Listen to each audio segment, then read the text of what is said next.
Bien, queridos hermanos, renovamos el encuentro semanal, mientras dure esta pandemia, para poder compartir alguna reflexión espiritual mientras aguardamos que esta situación pase lo más rápido que se pueda. Por supuesto, queremos decir a la iglesia, a los hermanos, que tenemos que orar al Señor por esta situación de salud compleja que vivimos.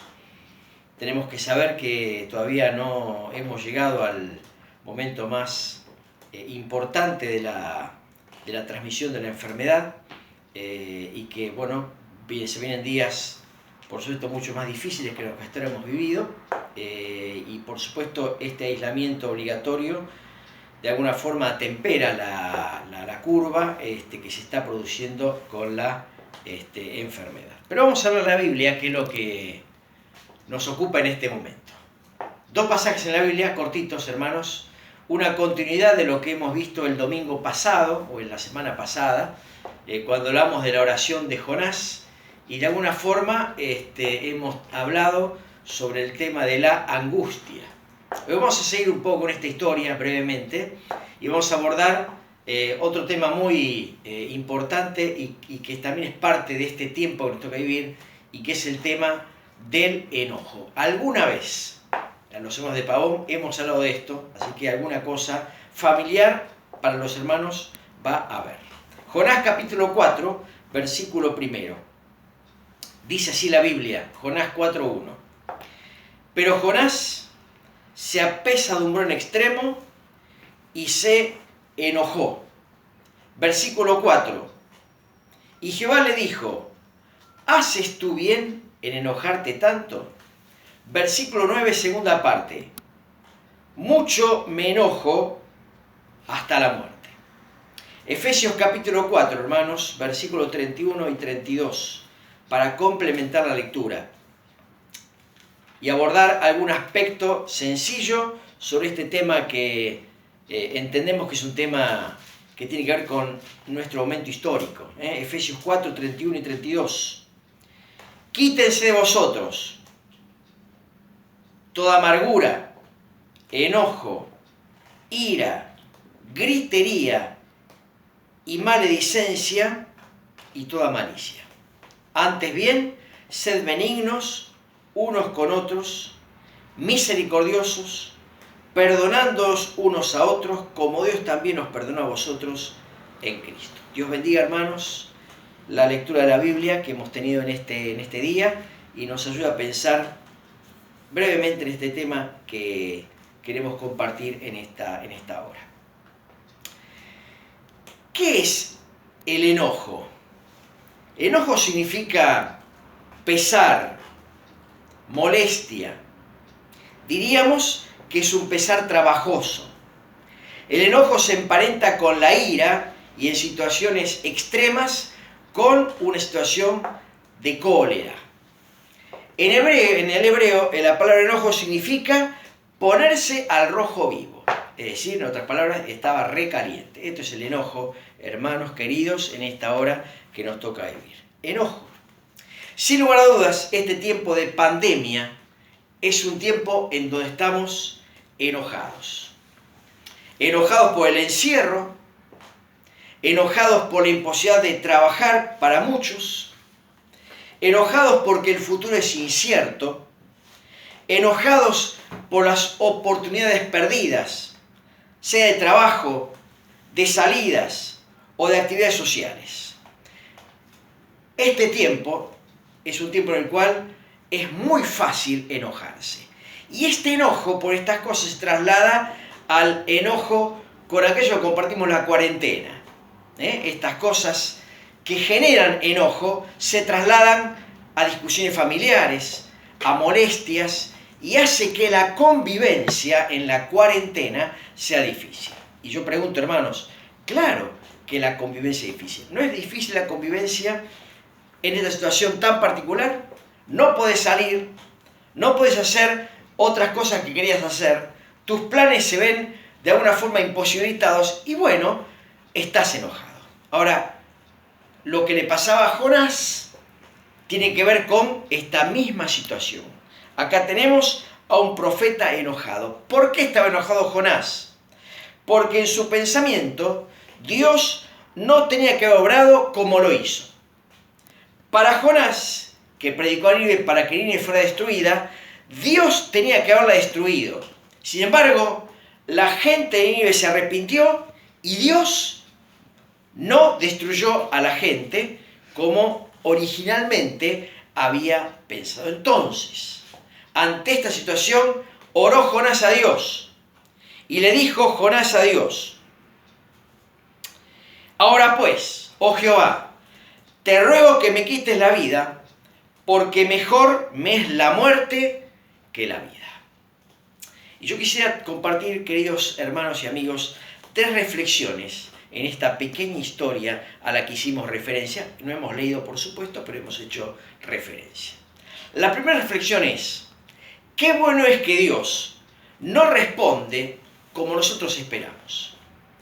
Qué bueno es que Dios no responde como nosotros esperamos. ¿Qué le pidió Jonás a Dios?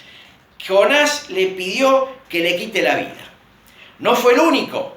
En la Biblia hay varios ejemplos de valiosos hombres de Dios que piden lo mismo. Uno de ellos es Elías, capítulo 19 de 1 Reyes, versículo 4. Después de haber enfrentado a los profetas de Baal, Elías habla con Dios y le dice, deseando morirse: basta ya, Jehová, quítame la vida. Dios no hizo lo que Elías le pidió. Otro que oró así fue Job, después de la calamidad que le ocurriera en su vida.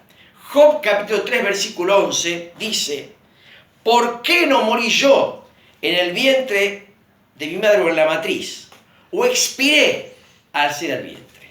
Job se quería morir, sin embargo Dios no le concedió lo que pidió. También Moisés pidió algo similar en momentos donde el pueblo estaba descontrolado. Sin embargo, en uno de estos casos, Dios les dio lo que ellos pidieron. Bueno es orar, queridos hermanos, y descansar en Dios para que responda conforme a su voluntad. Y eso será siempre lo mejor para nosotros. Fue lo que hizo Jesucristo. Dijo al Señor Jesucristo: Señor, si es posible, pase de mí esta copa, pero no sea como yo quiero, sino como tú. Y Dios hizo lo que Él había dispuesto. Y qué bueno fue que la copa no pasara, que Cristo la tomara, para que vos y yo hoy disfrutemos de esta plena salvación que tenemos en su persona y en su obra. Así que la primera reflexión, hermanos queridos, es: qué bueno es que Dios no responde siempre como nosotros queremos. Aquí tenemos un ejemplo.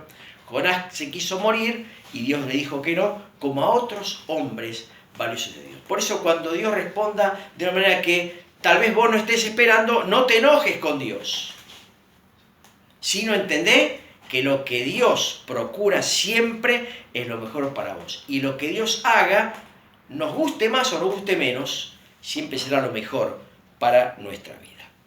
En segundo lugar, quiero compartir brevemente la pregunta que le hizo Dios a Jonás. ¿Haces bien en enojarte tanto? Esta es una pregunta amorosa de Dios para con el siervo que estaba desencajado. Imagínense, estaba embroncado Jonás. Sin embargo, Dios le responde de una forma amorosa con esta pregunta. ¿Haces bien en enojarte tanto? ¿Por qué estaba enojado Jonás? Primero, por incomprensión. Jonás no comprendía los planes de Dios y su misericordia, como dijimos antes. Jonás pensaba que Nínive, una ciudad importante del imperio opresor asirio, deberían haberse muerto todos por la crueldad con la que habían tratado a Israel durante el cautiverio. Así que Jonás se enojó por incomprensión. ¿Cómo Dios hace esto y no pone en su lugar a un imperio tan cruel? Incomprensión. Muchas veces, hermanos queridos, la incomprensión deriva en el enojo. Nos enojamos cuando no comprendemos ciertas cosas que nos ocurren. ¿Por qué estaba enojado Jonás? por orgullo. ¿Qué predicó Jonás en Nínive? De aquí a 40 días, Nínive será destruida. ¿Y qué pasó? Dios no destruyó a Nínive. El orgullo de Jonás estaba herido, porque lo que él predicó no pasó. Nos enojamos muchas veces, producto de un orgullo herido. Nos molesta que las cosas no sean como nosotros habíamos planeado. Nos molesta que nuestra palabra no haya sido a lo mejor tenida en cuenta. Y ese orgullo herido se manifiesta con enojo. Así que Jonás se enojó por incomprensión, Jonás se enojó por orgullo, pero también Jonás se enojó por falta de visión espiritual. No vio Jonás las cosas como Dios las veía. En otras palabras, no comprendió Jonás el valor de las almas para Dios. Por eso se enojó. Dios le respondió a Jonás, terminando el capítulo 4 de este libro: ¿no tendré yo piedad de Nínive, donde hay más de 120.000 personas que no saben discernir entre su mano derecha y su mano izquierda? Jonás se enojó por falta de visión espiritual. A veces, como hombres de Dios, nos enojamos porque nos falta visión espiritual. No comprendió la paciencia de Dios, no comprendió la misericordia de Dios, tuvo un pensamiento distorsionado.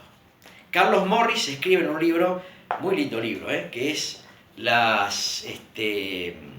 un libro acerca de los profetas menores, grandes enseñanzas de pequeños profetas, algo así se llama el libro, no me acuerdo bien ahora, pero importa, no viene el caso, pero escribe este pensamiento que quiero compartir con ustedes en esta charla. Miren, hubo algunas diferencias grandes entre Dios y Jonás. Dios estaba preocupado por las grandes cosas, las almas, y Jonás por las pequeñas, la calabacera que le daba sombra. Capítulo 4 de Jonás.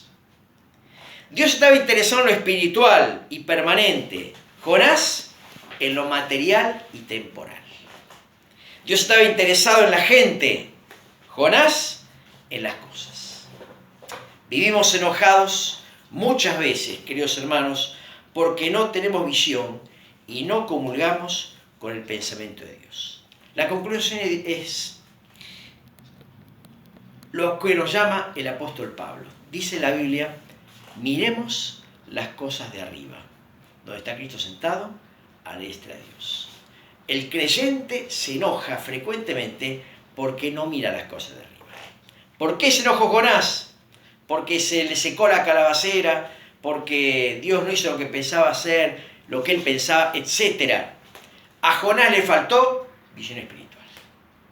¿Cuántos creyentes enojados porque nos falta visión espiritual? No vemos las cosas como Dios las ve. El llamado del apóstol Pablo sigue siendo oportuno y permanente. Mirad las cosas de arriba, donde está Cristo sentado a la diestra de Dios. Evitaremos muchos enojos cuando tengamos la visión bien puesta en lo que Dios quiere. Y la última reflexión, hermanos, para terminar este corto pensamiento de esta mañana, es: ¿cuál es el llamado de Dios en este tiempo difícil? Leímos Efesios capítulo 4. Escribe a la iglesia Pablo y le dice: quítense de vosotros toda amargura, todo enojo, ira, gritería y maledicencia. Y dice: antes bien, sed benignos unos para con todos. Hermanos queridos, hay que cambiar la mirada y mirar a Dios en esta hora difícil.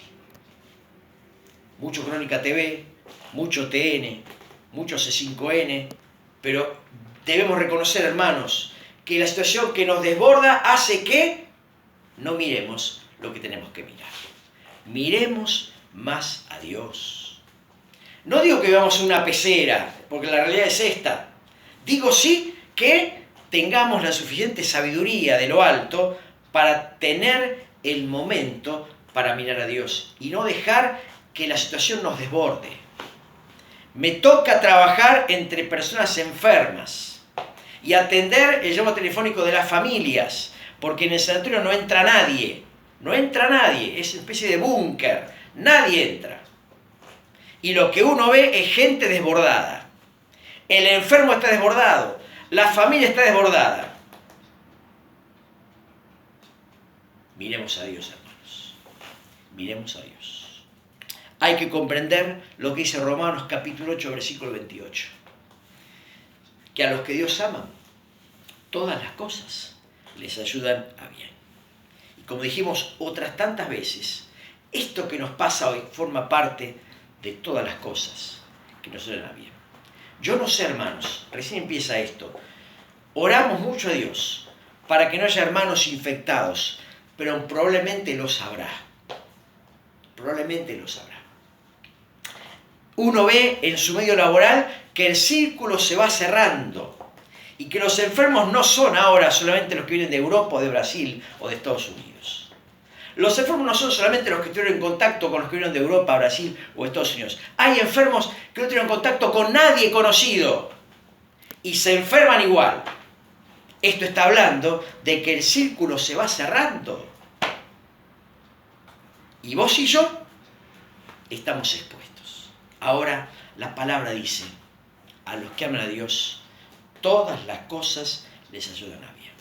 José, en un tiempo de crisis, habló con sus hermanos avergonzados y les dijo, vosotros pensasteis mal contra mí, mas Dios lo encaminó para bien, para hacer lo que vemos hoy, para mantener con vida a mucho pueblo. Hambre. Hoy hay una peste, en aquel tiempo había hambre. Hubo una situación familiar compleja y José tuvo esta reflexión espiritual. Un hombre que mira a Dios para decir, no se sientan mal. Ustedes pensaron mal, pero Dios lo encaminó para bien. ¿No podrá Dios, hermanos queridos, en este tiempo de pandemia, encaminar las cosas para bien? ¿No podrá Dios hacerlo? Sigamos orando a Dios. No demos lugar al enojo. El enojo no viene de Dios. Demos lugar a la fe. En su palabra, en sus promesas y en su persona. Tengamos la mirada de Dios y hallemos consuelo en este tiempo y fortaleza para la hora que nos toca vivir. Y si en este día alguien que nos escucha no tiene esta mirada o no tiene esta fe, piense en buscar a Cristo. Cristo vino a este mundo para morir por nosotros, para limpiarnos, para perdonarnos, para salvarnos. Y es el refugio seguro y cierto del creyente para todo tiempo de la vida. A lo mejor no tenés este refugio porque Cristo todavía no es tu refugio.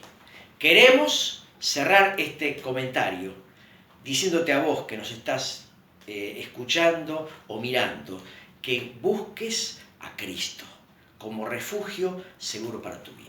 Él murió en la cruz para darte perdón, para darte vida, para darte salud espiritual y darte paz. Algo que escasea en nuestro tiempo. No vivamos enojados como Jonás. Tengamos visión espiritual. Miremos las cosas como Dios las ve. Busquemos a Dios. Apoyémonos en Él. Sabiendo que todas las cosas a los que aman a Dios ayudan a bien. Gracias, hermanos queridos. Dios bendiga la palabra de esta mañana.